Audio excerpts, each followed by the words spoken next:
السلام عليكم ورحمة الله وبركاته. أهلا بكم. إن شاء الله هذه الحلقة هتكون بعنوان أن المعجزات ليست دليل على الألوهية أو النبوة.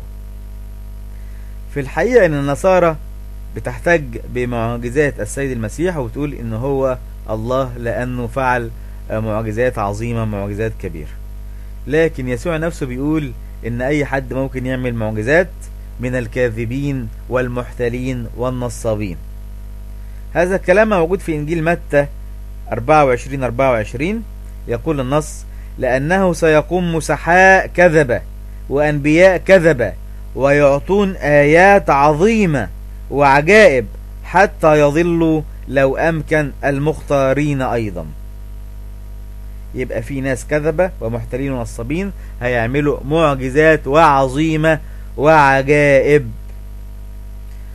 نص تاني بيقول إن أتباع يسوع من الكاذبين قادرين على عمل المعجزات، وهذه المعجزات اللي عملوها هتكون سبب لهلاكهم في الآخرة، ويسوع نفسه هيتبرأ منه. هذا كلام موجود في إنجيل متى 7:22 يقول النص: كثيرون سيقولون لي في ذلك اليوم يا رب يا رب.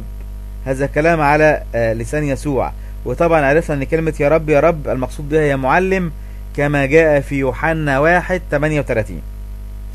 كثيرون سيقولون لي في ذلك اليوم يا رب يا رب، أليس باسمك تنبأنا، وباسمك أخرجنا شياطين، وباسمك صنعنا قوات كثيرة؟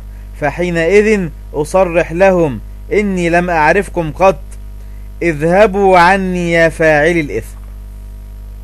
يبقى النص ده بيقول إن الكذابين بيقوموا بعمل المعجزات، فلا أحد يحتج بعمل المعجزات أبدا.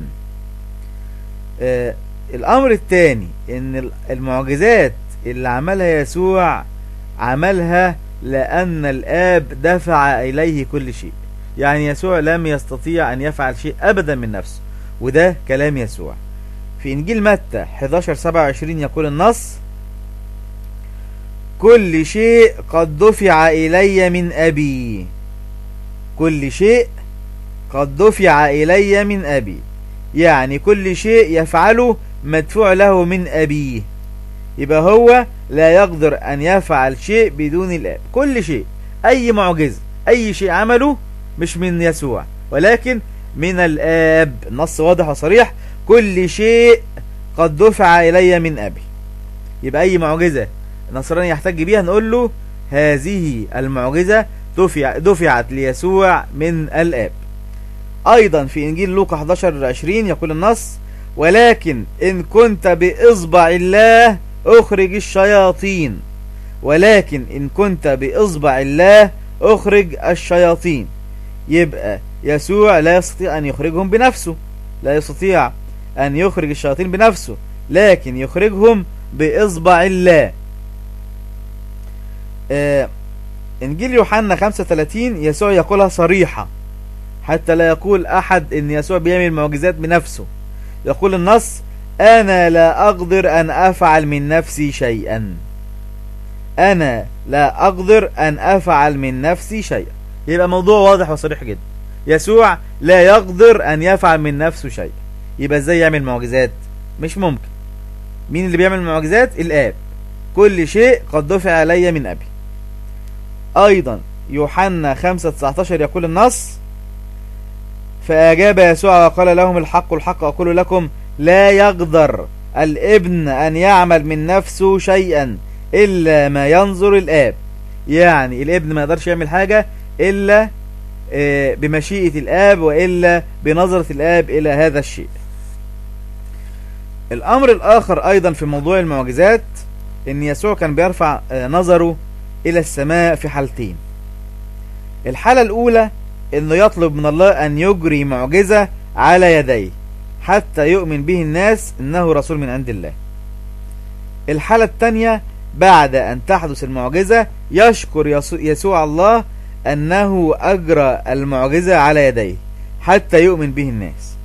يبقى يسوع لو كان الله لما رفع عينيه أبدا إلى السماء لطلب العون أو الشكر، لأن المعجزة قد حدثت. تعالوا كده نشوف هذا الكلام. ونشوف الحالة الأولى إن يسوع بيطلب أن يجري الله معجزة على يديه حتى يؤمن به الناس. في إنجيل متى 14:15 يقول النص: ولما صار المساء تقدم إليه تلاميذه قائلين: الموضع خلاء والوقت قد مضى، اصرف الجموع لكي يمضوا إلى القرى ويبتاعوا لهم طعاما. فقال لهم يسوع: لا حاجة لهم أن يمضوا، أعطوهم أنتم ليأكلوا. فقالوا له: ليس عندنا هاهنا إلا 5 أرغفة وسمكتان.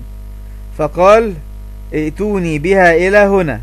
فأمر الجموع أن يتكئوا على العشب، ثم أخذ الأرغفة 5 والسمكتين ورفع نظره نحو السماء وبارك وكسر وأعطى الأرغفة للتلاميذ والتلاميذ للجموع، فأكل الجميع وشبعوا.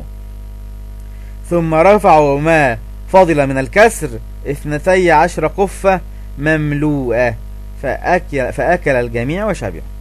طيب النص دوت فيه جملة مهمة جدا اللي هي ايه؟ ورفع نظره نحو السماء وبارك. يعني ايه؟ عمل ايه بعد ما خد 5 أرغفة والسمكتين؟ رفع نظره نحو السماء وطلب من الله أن يبارك في هذه الأرغفة والسمكتين حتى يستطيع الناس أن تأكل منه.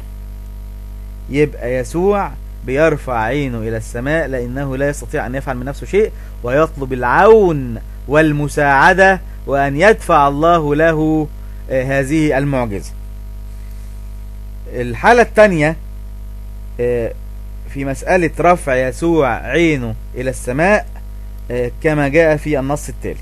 يوحنا 11:41 يقول النص: فرفعوا الحجر حيث كان الميت موضوعا، ورفع يسوع عينيه إلى فوق وقال: أيها الآب، أشكرك لأنك سمعت لي، وأنا علمت أنك في كل حين تسمع لي، ولكن لأجل هذا الجامع الواقف قلت ليؤمنوا أنك أرسلتني. يسوع بعدما أحيا العازر في هذا النص والعازر قام بعد موته، رفع يسوع عينه إلى السماء ليشكر الله لأنه أجرى المعجزة على يديه. ويسوع نفسه بيقول: وأنا علمت أنك في كل حين تسمع لي، ولكن لأجل هذا الجامع الواقف قلت ليؤمنوا أنك أرسلتني. يبقى المعنى واضح جدا أنه رسول نبي من عند الله يفعل المعجزة التي دفعت إليه من الله سبحانه وتعالى، ثم يرفع عينيه إلى السماء بعد أن تتم المعجزة ليشكر الله سبحانه وتعالى.